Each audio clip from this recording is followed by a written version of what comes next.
The Golden Lion.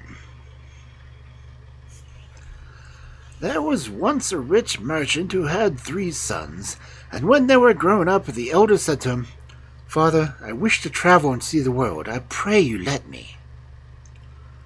So the father ordered a beautiful ship to be fitted up, and the young man sailed away in it.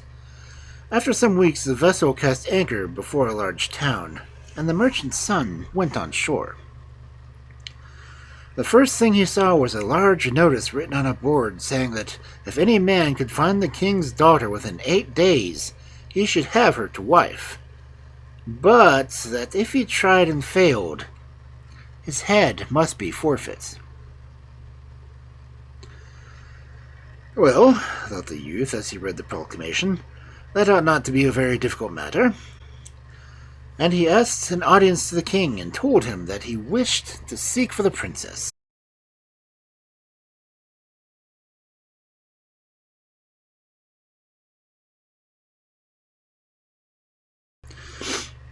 "Certainly," said the king. "You have the whole palace to search in, but remember, if you fail, it will cost you your head." Saying so, he commanded the doors to be thrown open, and food and drink to be set before the young man, who, after he had eaten, began to look for the princess. But though he visited every corner and chest and cupboard, she was not in any of them, and after 8 days he gave it up, and his head was cut off. All this time his father and brothers had had no news of him, and were very anxious. At last the second son could bear it no longer, and said, "Dear father, I pray you, give me a large ship and some money, and let me go to seek for my brother." So another ship was fitted out, and the young man sailed away, and was blown by the wind in the same harbor where his brother had landed. Now, when he saw the first ship laying at anchor, his heart beat high, and he said to himself, "My brother cannot surely be far off." And he ordered a boat, and was put on shore.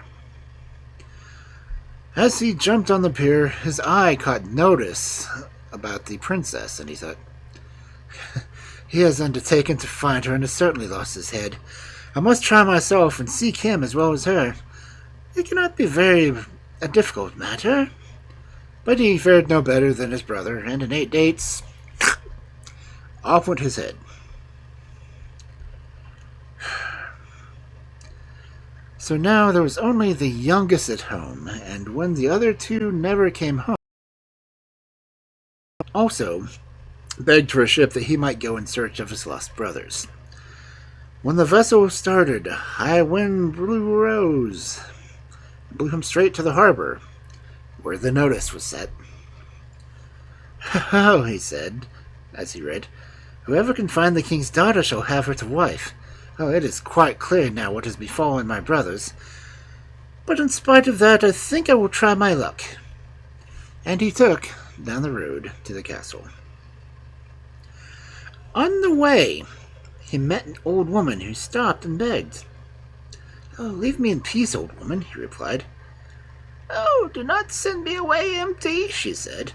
"You are such a handsome young man, and you will surely not refuse an old woman a few pence." "I tell you, old woman, leave me alone." "You are in some trouble," she said. "Tell me what it is, and perhaps I can help you." Then he told her how he had set his heart on finding the king's daughter. "I can easily manage that for you as long as you have enough money." "Oh, as to that I have plenty," answered he. "Well, you must take it to a goldsmith and get him to make it into a golden lion with eyes of crystal, and inside it you must have something that will enable it to play tunes, and when it is ready, bring it to me." The old man did as he was bid, and when the lion was made, the old woman hid the youth inside it, and brought it to the king, who was delighted with it, and he wanted to buy it. But she replied, "It does not belong to me. My master will not part with it from any price." "At any rate, leave it with me for a few days," he said. "I should like to show it to my daughter." Yes, you can do that, answered the old woman, but tomorrow I must have it back again. And she went away. The king watched her till she was quite out of sight, so as to make sure that she was not spying upon him. Then he took the golden lion into his room and lifted some loose boards from the floor. Below the floor there was a staircase, which he went down until he reached the door at the foot. This he unlocked, and he found himself in a narrow passageway closed by another door, which he also opened. The young man, hidden in the gold lion, kept count of everything and marked that there were, in all, 7 doors. After they had all been unlocked, the king entered a lovely hall where the princess was amusing herself with 11 friends. All 12 girls wore the same clothes, and were as like each other as peas in a pod. What bad luck, thought the youth. Even supposing I managed to find my way here again, I don't see how I could ever tell which is a princess. He stared hard at the princess as she clapped her hands with joy and ran up to them, crying, "Oh, do let us keep that delicious beast for tonight. It will make such a nice plaything." The king did not stay long, and when he left, he handed over the lion to the maidens, who amused themselves with it for some time, until they got sleepy, and thought it was time to go to bed. But the princess took the lion into her own room and laid it on the floor. She was just beginning to doze when she heard a voice quite close to her, which made her jump. "Oh, lovely princess, if only you knew what I have gone through to find you." The princess jumped out of her bed, screaming, "The lion! The lion!"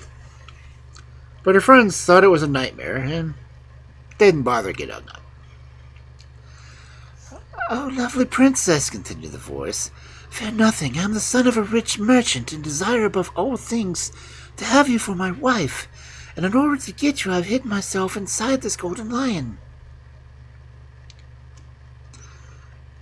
"Well, what use is that?" she answered. "For if you cannot pick me out of among my companions, you will still lose your head." "I look to you to help me," he said. "I have done so much for you that you might do me this one thing." "And listen to me. On the 8th day I will tie a white sash around my waist. By that you will know me." The next morning the king came very early to fetch the lion, as the old woman was already at the palace asking for it. When they were safe from view, she let the young man out and returned to the king and told him that he wished to find the princess.